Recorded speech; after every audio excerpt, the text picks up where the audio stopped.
I'm Will, And I'm Steven. and this is the Post Peak Chronicles. Hey, what up, say? Yeah. So before we get started, if you like these stories, if you're inspired by these stories, then make sure you like and subscribe so we can keep on giving them to you. Steven, who do we have with us today? But I live in Fresno now, so it's an honor for me to have this guest on, another Fresno native, King Knit. What's going on, man? What's going on, man? Thank y'all for having me, man. On Post Peak Chronicles, man. Yes, I appreciate it, man. Let's get into it. Of course, man. So like you said, let's get into it, man. Where are you from? You said Fresno. Yeah. Tell us about it. Actually, I'm from Madera, California, man. But everything I did, I grew up in Madera, California. You know what I mean? I left there at 17. Went to college in Merced, and I've been in Fresno off and on my whole life, though. My whole family from Fresno, and I currently reside there now, though. All right, so let's talk about Madera then. So, what was your childhood like growing up in Madera? It was good, man. I had moms and pops, but I grew up in the crack era. You know what I mean? So it was a lot of outside influence. We grew up in the era, they say outside right now, but we grew up in the era where you really had to be outside because there wasn't no internet. It wasn't no, we had rotary phones where you had to dial. Like, it wasn't none of that, getting on FaceTime, none of that. So, going to the store was a trip. If you just walk into the store, you passing everything. You got the drug dealers, the violence, the gangs, everything everywhere else had. But it was more in a smaller area, you know what I mean? Because Madera, California, for those who don't know, is like in Central California, and it's like known as a farming town, basically. Yeah, I was just going to ask. Straight You up. said you're from Madera. If anyone knows, it's about 15, 20 minutes from Fresno, Straight north up. of Fresno. Yes, sir. But when I think Madera, I think Madera Ranchos. I think farmland. You said you're in the streets. I'm like, In the city part, Dirt not the streets? ranchos. What type of streets? Yeah. Okay, so there were actually cities, because we had a previous guest named Sean Hatcher, and he was like, I grew up on a farm in Madera, and I got in all types of trouble. Yeah, no, we didn't get in the farm trouble. I didn't grow up on the farm. I grew up in the inner city of Madera, California, yeah. The 7.8 square miles of city or whatever it is. Yeah, I grew up in that. Man. Yeah. And you said it was the crack era, so it doesn't matter where you're at, crack is going to affect the inner city. It affected us heavy. It affected us real heavy because we had a big we had a street called C Street back in the day, and a lot of drugs flowed in and out of C Street, and a lot of people came in and out of town to get drugs from there because we had a lot of Hispanic residents, and those, back then that's who had the drugs. Right. So a lot of them was out there, and a lot of people came in and out of that town to get their drugs, and when it hit, it was like everywhere else, man. 50, 60, young kids on the block, rushing cars selling drugs, man. And that evolved into gangbanging because people started coming from out of town to, they figure this is a small town. I got a cousin out here. I'll go out there and take my drugs and get my money. And that started gangbanging because, people started claiming their territory, claiming blocks and whatnot. And that's how the violence ensued. So how did that affect you personally? It affected me personally because I was just a part of it. I was a product of my environment, indirectly, basically, and directly, because I had both my parents at home, and I had, I was always pushed to do right, but when I went outside, there was so much wrong going on. So, I was always an athlete as well. I played football, basketball, ran track my whole life, but I also got in trouble, I had, you got friends and outside influences. I started going to jail at an early age. I went to jail the first time. My first time I went to jail was actually in Fresno, California, for breaking into an elementary school out here. We got breaking into a school, and they called us on the scene. How old were you at this time? 12. 12 years old. Yeah, I was 12, yeah. And I was only there a couple of days, and then from that, went back to my town, and then I just started getting in trouble, man. I just a home invasion, possession for sales, just different incidences. I got stabbed. It was a bunch of stuff happening. Back to back 12, yeah, back to back. I couldn't shake it, bro. It was like. So what are your parents doing at this time? Because you sound like your parents was they were good. Going crazy. Going crazy. You know what I mean? What the hell wrong with you? What it was, one of the last things that really got me, though, I ain't gonna even lie, man. I got in trouble for a home invasion, and it was in my old neighborhood. We moved to a new neighborhood. The police came and questioned me about it. My mama was my best friend, and she was like, he didn't do it. I know my son didn't do it because, I would know about that. And she looked me in my face and like, boy, did you do this? And I was like, nah, mama. and they took me to jail. Boy, it was over. I did it. You know, I had to fight the case. I had to fight the case, but me lying to my mama, she was like, "I'm done with you." She didn't come visit me, no nothing. That whole year it was all bad. She didn't come visit me. My pops did, and no matter what, win, lose or draw, every visiting day he was there, and that really opened me up. Like, man, I didn't want to hurt my mama no more, and then my pops was supporting me. He was like, when you get out of here, man, I was facing 3 years, 6 months in YA, and I was supposed to go, but for somehow, some way, man, Pops pulled some strings for me, man, and dude didn't come to court and testify, ended up beating that home invasion, and just to show him I appreciated him doing that for me, I did the right thing, and I got out, and I started playing football, and I went crazy from there, and I didn't get back in trouble no more until I did that movie. Nah, so let's go back because before we started, you talked about a mentor. One, shout out to Pops, shout out to moms being, present parents, because that was also a catalyst for you, getting about them streets. Straight up. And then you talked about a mentor, and I want to, show some love to them, to those mentors out there, and how he affected you. Yeah, actually, on during that my last stretch in juvenile hall too as well, I met a man named Mr. G. Man, shout out Mr. G. Still, I showing love to this day. I see him sometimes at the high school games or whatnot. But he seen something in me. He was like, man, you different from all these kids that I was going to school in juvenile. I was really getting to it, and I really was handling my business. I wasn't in there. I got in fights, I did my thing, but I wasn't over crazy with it, you know what I mean? He seen something in me, and just him seeing something in me, he was like, let me tell you, man, you get out of here, if I don't see you no more, I'm going to buy you a steak dinner wherever you want to go, you feel me? And he kept checking with you, staying out of trouble, I'm like, I'm out of trouble. And my senior year, I lost contact with him, man, and I ended up going to Merced Community College, and he happened to be a counselor at the college. And he was like, Mr. Green, what's going on? I said, I stayed out of trouble, man. You owe me a steak dinner. And he took me out and got me that steak dinner, man. He honored it. So, and there's just things like that in my life, man. I had cousins in my life, too, when I was playing football to keep me out of trouble. They was like, man, every touchdown you score, we're going to give you $100, and they come into the games. My whole neighborhood at the games, you know what I mean? So I have big homies that was, while other kids was being pushed in one direction, I had homies that was pushing me in a whole nother direction based off of my athletic potential, my athleticism, and who my family was, So you had people, which we often don't hear about in these stories, is people that are advocating for you consistently. From Mr. G to my parents, homeboys, to mom, to dad, even your cousins. I had my neighborhood. I was from a hood called Eastside Cross Street Gangsta Crip, and every football game, every Friday, my whole hood would be at the games, you know what I mean? Straight up, with no violence, just supporting me. You know what I mean? And that's what it was. And I had a big homie named Goldie. He was like, man, he was the one paying me for my touchdowns. And, shout out to him too, because that was one of my best friends, you know what I mean?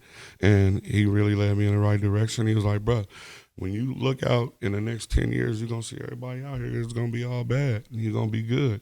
You know what I mean? Is a myth. The streets are a myth, you know what I mean? And the feds snatched him up. He went to the feds, and when he was in the feds, he was just writing me like, stay on the right path and look around you. Always look around and take notes of your environment and see how people rapidly decline and based on their decisions and they judgments and the things they doing. And I just did that, and life is chess, not checkers. And I watched that. And everybody that didn't like me doing right was all bad. I got into a car accident on my 18th birthday. We flipped the car. I was living in Merced. We was going back to the town for a barbecue. I flipped the car. And we damn near all died, but we survived. My girl broke her neck, had to get a halo. But I'll never forget, I went to the barbecue and my homeboys was there. And they was calling me square, this and that. You don't come to the hood no more, this and that. And my brother was like, nah, man, listen to this weird. That's goofy. It's crazy, you know what I mean? I was the only one doing good, though. Everybody else crashing out. Yeah. And I at that point, I was like, man, this is goofy as hell. And then little scenarios start happening in life where I was like, man, we've been taught in reverse. We've been taught being smart is dumb. We've been taught doing good is bad. Like, you know what I mean? They barbecuing for you to come home from prison, but they not barbecuing when you get a diploma. Yeah. Like, what kind of nonsense is this? I'm in college and y'all calling me a square? Yeah, I'm a square. You right. I embraced it. Thank you. I'm square for sure. Yeah, I'll see you later. Yeah. Niggas going to prison left and right, getting killed. Everybody in that circle dead or in prison. All of them. All of them except him and me. Goldie and me. Everybody else done. Over.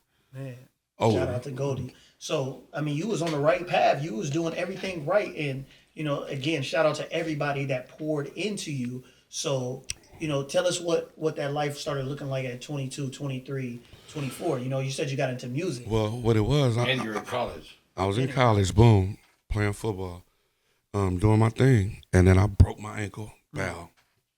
And once I broke my ankle, I fractured it first. Then I rushed to get back, broke it, boom. And I was playing with Ruben Drones. He ended up going, he was my backup. He ended up going to the NFL. And I got a scholarship to a school in Oklahoma called Oklahoma Panhandle State. And at the same exact time I was going to visit the school, my cousin was starting a record label. And he heard I was doing music. And I was in Merced. Shout out Kendall, man, my boy, Big Dale. Alfonso, my brethren. He put me in the studio in Merced. But at the same time I was going to Oklahoma to visit the college, my cousin called me. And he was like, man, I'm starting a record label. And I flew out there to him, and I was like, I'm going to come visit you, and then I'll go to this college. I got there, and that changed my life. My cousin was a millionaire. And I got a record deal at that point. I didn't even go to college. I stopped. I dropped out, and I started doing music. And we, went up from there. I was on a company called Ryder Records. My cousin was a label owner, the CEO. And we did that for like 2-3 years, ran it up. And everybody on that label, well, the CEO and one of the artists on that label ended up catching a murder charge. And they doing life right now. Wow. So the label went down. And then I got on Universal Records after that, and I just went from label to label. Then I started my own label in 2002 called Mad Era Entertainment. So now you've had a song that's gone viral, right? Yeah, I've had actual my DVD was viral before viral. I did a movie called Fresno Uncensored, and that had them lining up. You could Google it. There was news clips on it. We sold out as a #3 movie in the nation at the time, just based on the controversy. Fresno Uncensored, what was that about? It was basically we went around to the neighborhoods in Fresno, and we wanted to highlight the struggle in the streets and really the music, because I was doing music at the time. Right. And Fresno wasn't getting no shine. So we had a lot of artists coming through here. We had Kanye West come out. I was part owner of a club at the time. And we had Mac Dre come to the club. We had artists coming to the club. Shout out Mac Dre, rest in peace. So, but we wasn't getting no major shine. So I was like, we're going to do a movie. I was going to call it Madera Uncensored, to be honest, because that's where I'm from. But I was living out here. And it was a bigger market, and it was a lot going on at the time. I was going back and forth to the Bunny Ranch with Dennis Hoff, rest in peace, performing, and I wanted to interview him. So before podcasts and blogs, I just wanted to get out there and put something out there to show how the streets was in Fresno and highlight the music really behind it. And just so happens, it just went crazy. So talk about that, because we know how it went crazy, but before it went to the federal crazy side, talk about how. That For those changed who haven't seen Fresno Uncensored, tell us about that, the grittiness of the movie. If you haven't seen it, I suggest you Google it, look it up. It's on YouTube. But what it was just a highlight into the street life and the process of making a documentary, because we took you through the process. Like, we showed you what it was like promoting it. We went to the radio station. We went through all the neighborhoods in Fresno. A lot of the neighborhoods, we just sent reporters out, not reporters, but a cameraman out there or whatnot. And what I did is we all we did was ran advertisement on BET, MTV, and all the hip hop channels, letting people know that we was doing a documentary. And if you wanted your neighborhood to be on there, let us know, and we'll send a cameraman out if you wanted to tell the struggles of your neighborhood. And that's what we did. And we had everybody reaching out to us. And what ended up happening is it went so big so fast. What I did in hindsight is I did a documentary, but the way I did it was so raw. I did it guerrilla style, basically. You know what I mean? Fully independent, straight in the streets. I didn't get no professional sponsorships, endorsements. I just ran it, and what that did was leave me wide open. So they came in and they started arresting people, of course, because people had guns. It was, if you ain't seen it, it was guns on there. It was a lot of different stuff. It was everything on there. It was the streets. And when people got arrested, they was basically telling the police that I personally showed up with a bag of guns and money in their neighborhood and was telling them to do that, and that wasn't the case at all. During the trial, which came to be proven. So now we talking about a trial. Let's backtrack. They took me Why to was there jail. a trial when all you're doing is shooting a you documentary? Post Peak Chronicles, they took me to jail, brother. That's why I'm here right now. They took me to jail, man. So you have this documentary. It goes viral. Yeah. You're probably reaping all the benefits. People probably calling you, get a ton of attention. I know what happened. I know people ratted you out, but see, when did they show up at your door, and what were you thinking when it happened? Man, they showed up at my door out of nowhere. Hot summer morning, man, boom, we here to come get you for guns. And I was like, what guns? I don't got no gun. They raided my house. I don't got no guns. Found nothing. I never was in possession of any weapons. Let that be known. I didn't possess a weapon on the movie. Never had any weapons. Never sold, brandished, gave, nothing. This was all off of hearsay. This is what somebody said. Like, I'm on here with a gun, and then the police come harass me about it. And I said, oh, no, I didn't do that. Post P Chronicles did that. And now they at your door. And they don't even bother me. I'm here with the gun. I'm here. Like right now, if I show up, y'all, and we want to do this podcast, and I show up here with a chopper and say them, and now the police come get me for the chopper. Oh, Post P Chronicles gave me that. They told me to do it to make the podcast look gritty. Now they at your door. Now, how long did you fight that case? Like 4.5, 5 years. What were you facing? But the charges was possession of assault weapons with intent to lend, distribute, and give to gang members for promotional purposes. Assault weapons you never had, owned, or possessed. Ever. And it was for promotional purposes. Like, I gave these weapons to these gang members to make my movie look a certain type of way. I never heard of that before, man.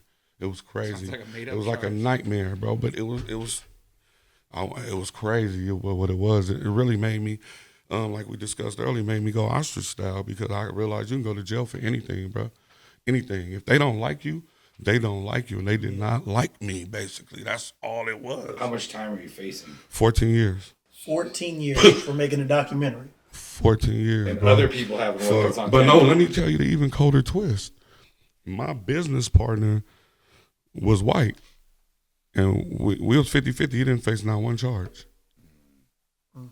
Not one. Everything was me. It was all me. And on paper, you guys are 50-50. Everything 50-50. His name on the back of everything. His company, my company. I went down. So What is imagine he how saying that, through how all that this felt time? with me. What was he doing? What was he saying? He didn't want to say nothing. He like, man, Hey, I walked away scot free. I ain't good good luck luck, with it. brother. Like he was like, man, woo. Yeah, You know what I mean? Straight up, like nobody wants to tangle with that. yeah, I didn't want to mess with it, bro. yeah. Like it was ridiculous. Like imagine just living your life doing something that you do for the purpose of good, and you villainize for it. You know, but not only villainize, they really talking about sending you to prison. So let me ask you this. I know we usually ask guests, like, once that first time that cell door slams and you realize, like, oh, shoot, this is real. Obviously, once that first time you did nothing, but you realize, oh, shoot, they're trying to lock It's me up. really real. What's going through your mind? I was like, ain't no way. Like I stand on business. Like right is right and wrong is wrong. There's no way this could be happening to me. Like ain't no way. This ain't even real. Like right. Then my lawyer came and see me. I'll never forget. Right, boom. My lawyer come see me, and he's like, "It's real, man." I said, "Man, they really trying to charge me?" He's like, "It's very real." And he said a stack of papers in front of him. Boom. I'm like, "Man, what the hell is all that?"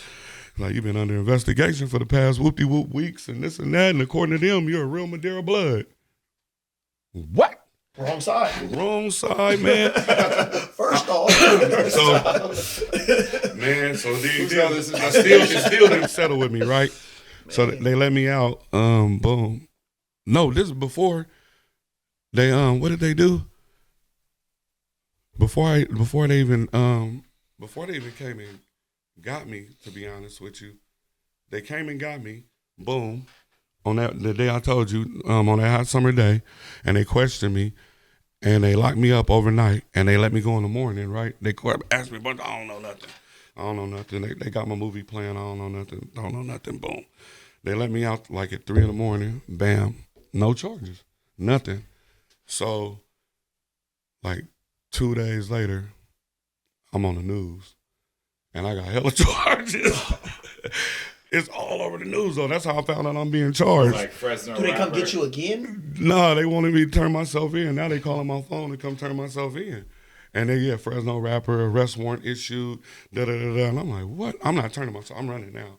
It's over. I'm not turning myself in. I didn't do nothing. I didn't do nothing. Y'all tripping. Like, you already raided me and came and got me. I'm not turning myself in. So, bam, I run. I'll never forget, man. I'm running. I'm in Sacramento. I'm tweaked out. They looking for me. My auntie called me. She like, I got a lawyer for you. His name is Dion the Right Choice. And it's in Sacramento. No, Cal. I can't make this up, man. I'm in Sacramento, California. I go meet with the lawyer. And he like, man, so they arrested you once. They questioned you. What did you tell them? I said, I didn't tell them nothing. Whoopty whoop. He was like, they pissed. I know they pissed. He from Sac. See, I'm not knowing the politics at this time. I'm thinking I'm going to get me a black lawyer, Sacramento, whoopty whoop. That's not how this worked, man. No. The lawyer from Sacramento was all wrong anyway. Politics, Fresno, respect Fresno, Sac. You know, it don't work like that. Y'all know that. I didn't know that. You know what I'm saying? He say, look around. You know, he look up. He got Huey Newton, Malcolm X, all these black people on his walls. He was like, what do they all got in common? I said, I don't know, they black. He said, no, they believe in what they stood for. He said, do you believe in what you stand for? I said, yeah. He said, well, you might be going to jail for this. They all went to jail for what they stood on it. I don't think you did nothing wrong. Yeah, watch the movie. He's like, I don't even know what this is trumped up charges. Man, I went to court the next day with this man. He drove me. My lawyer drove me to court. I'll never forget it. I'm not even knowing what's going on. Like, man, he took me in that courtroom. He was like, Your Honor, I'm Dion, the right choice, whoop-de-whoop. The news is all in there, bro. Man, they ate his ass up, and they locked me up. Now they locked me up, boom. And I fired him. Did he seem like the wrong choice? Like It was Dion, the wrong choice. It was all bad, man. And we can only laugh because you're sitting right next to us. Yeah, You man. know? That's really the You humor wasn't behind laughing when it. it happened. Nah. God sent me a blessing through that whole case. So my lawyer was a blessing. I met him at a record release party. The lawyer that saved my life. Shout out Marcus A. Tarigian. I love you, brother, man. You already know I'm forever in debt. Yeah, man, he saved my life. I met him on a fluke, and he just didn't believe in what they were doing to me. And it took him, and he had to hire 2 lawyers to get them up off me. And they still didn't get off me. They was taking me to trial, bro. The only reason I didn't go to trial is because one of the witnesses against me, the main witness against me, he came to my arraignment. He was coming to court on me and everything, and he was going to trial. But thank God, man. Like I said, life has been a blessing, bro. He was at a Halloween party, man. Look how ill this is. And a female bumped into him. Boom. And he was like, cussed her out. Whipped the gun out. He feeling himself at this point. Like he I don't know what, he got the police on him. I mean, he with the police. I don't know what he feeling. Yeah. Whipped the gun out, shoot into the air, cussed the girl out. And look how karma worked, man. The girl called the police on him. They raid his house. He got all the guns. He got drugs. So his witness testimony is now completely nullified and Over. Man, the DA was sick. They had to call me in there, and we can't even go to trial. We have nothing. They had to let the charges go. They had to drop all the charges. All on one person saying, you gave me the guns. It started off with 3 or 4, but then they all fell off, and he stuck with it. They was his. He was the one. He was going to trial on me with them. Wow. Straight up, and that's amazing. Look how God worked, though. He knew I didn't have no guns. He knew. It's so many miracles that happened to me during that time. I got shot during this time. My best friend got shot. Then he got murdered right after that. You feel me? So not only is my mind messed up from dealing with this, but I'm really dealing with other stuff too. I'm getting shot. I'm having to move around. I'm going in and out of court. They trying to lock me up. My other friend, like I told you earlier, sucker, got let out of prison to testify against me. My lawyer was like, somebody that you know could hurt your case, maybe was in prison recently. Man, this boy was in jail for 12 years, bro. And my case was so high profile, I don't know if he called them or what, but they let him out on his charges so he could get up under me and try to set me up, bro. That's crazy. He set up under me for like a year, bro, tried to set me up on all kinds of So how many years did you fight in this trial? shit. Like 4.5, 5. 4.5 For years. something you did nothing. Nothing, bro. Nothing. They took all my money. It took me like 100 bands. My lawyer fees, they locked me up on a $150,000 bill, so I had to bail out on $150,000. My lawyer fees was ridiculous. 3 lawyers, top notch. You know what I'm saying? Straight up. It was crazy, bro. I don't do nothing. I didn't do nothing then, but that was really like, man, I don't want to be around nobody. Like, I don't trust nothing moving. Everybody telling. I don't give a damn. I don't care. Everybody. It kind of goes back to everything. Your cousins, your family. Everything. When you were a kid, it was all right. It was Right? all right. It all came full circle. Like, Yep. dang, everything they've always taught me, that's the truth right there. Crazy. So I'm still going to stay on the straight and narrow. Man. If I could have really, all they wanted was me to just get him the tapes. I was like, man, just give us the tapes. We know you didn't do nothing, but if you ain't gonna give us the tapes, you ain't gonna tell them, you gonna fight it. We gonna send your black ass to jail. Why didn't you want to give them the tapes? I don't play like that. Man, let me tell you something, man. My mama, I told my mama, like, mama, man, these people, they killing me, bro. Like, I can't do nothing. You know what I mean? I'm finna give them the tapes. Just to see what she say. She say, boy, you better cut it out. We don't play that. I was like, exactly. You know what I mean? I couldn't go to my mama's house. That's telling I'm not finna get them no damn tapes. Right. You know, they still ain't got no tapes. They could have sent me to jail. I'm gonna just be a political prisoner. That's what I would have considered myself, man. Because at that point, I never did nothing wrong. I don't have no criminal record, no criminal history, past juvenile. You know what I mean? All my stuff I did was Isn't it funny? You know, you're supposed to be innocent until proven guilty. It sounds like you were guilty until you got proven innocent, right? That's not how the justice system should work. Nah, that don't work like that. But I wanna echo something that you said, that God is good. God is great. God is great. God is amazing. And you're here with us today. So what has your life been like since that? It's been amazing, man. I've been all over everywhere, man. I've started a nonprofit organization called Providing You Empowerment. I got my own record label, film company. I've done so much. Not only did I do that one, I've done 2 other movies since then. I did Relentless. I did Fresno Uncensored 2. I invested in a couple other films that won Black Film Festival awards. I've just been taking care of business, man. I've invested in a few different companies, and I work. Most importantly, I work for the city, man. You know what I mean? I take care of my kids. I got 2 college graduates. I got a daughter that's a model, a son that's a cop. You know what I'm saying? You know what I'm saying? Yeah, he went into law enforcement. You know what I mean? So Are you proud of him? Yeah, I'm very proud of him. Hell yeah. Yeah, I'm very proud of him. You know what I always say to that though?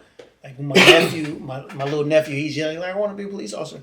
We have to have police officers. Yeah. Why not have the people who are policing us from us so that, you know, they're going to treat you like a human. Exactly. So when I hear that and I hear somebody want to be a police officer and you like me and you know my story, like hell yeah, be a police. Like, man. Your son knowing your story is going to be right. Man. Because you're going to be righteous. You know what I'm saying? And that's all we ask for. That's it. You know? So, just a fair shake. Man, just a fair shake. That's fair shake. Amazing, man. But yeah. So that's what it is, man. We give back to the community. You know, Tell us about your nonprofit. What is that for? Food drives. I'm part of a men's group called Iron Man, and we give out what we do. We get together, my nonprofit with them, and we go out to the homeless encampments. We feed them. We do backpack drives, food giveaways. You know what I mean? All that type of stuff, donations. We just get involved with the community, man. Recently we did cleats and gloves and visors for high school football players, you know, during this past football season. You know what I mean? So it was a blessing. And we always looking. So if you in need, man, you DM me, Instagram me, and if we can help, or if I got a line on any help for you and you're in the community, I would definitely exercise my power. If you need backpacks, you need any sports equipment, you need anything that I can help with, I will definitely utilize my power to the utmost to help any of my people, man. And when I say my people, I mean my people, the underprivileged, man. Everybody's my people. Straight up. Whether you're privileged or not, anything I got lined on that can help you get further and be successful, feed your family in a positive, legal way, let's run it. I don't do nothing illegal. So how can they reach you? You said if they So how can they reach Instagram, you? what's the Instagram? NIT100, NIT100. Net 100, man. NIT100. That's Lock in with me. and you know it's crazy because this was just an accidental interview. It was. An accidental interview and an There's no amazing such thing interview. as accidents. Nothing. Guys. No, man. This was God sent. Yeah, it was. It was a blessing. God sent. It's a true blessing to meet you, to be a Likewise. part of your story. And hopefully this won't be the last time we connect. We have a nonprofit organization, Post P Chronicles organization. I got a Fresno organization that works with the troubled youth, and they need some help. We gotta lock in. So we gotta hook up. We definitely got to lock in. Man, Trinity Gym right there. Trinity Gyms. Hey, and you got a new member. Maybe a few. I'm gonna bring me and my family through there and lock in. Man, Get ready for the summer, man. King Nip, man, it's been a blessing. Thank you. You know, before we go, if you love this story, if you love the other stories that we do, then support these stories by liking, subscribing, and sharing so we can keep on giving you these incredible testimonies. And if you like people's stories, message them on Instagram, tell them how much that means to you. That part. Yes, sir. That part. So once again, I'm Will, And I'm Steven. and this is the Post P Chronicles. Hey, what up, say? Yeah.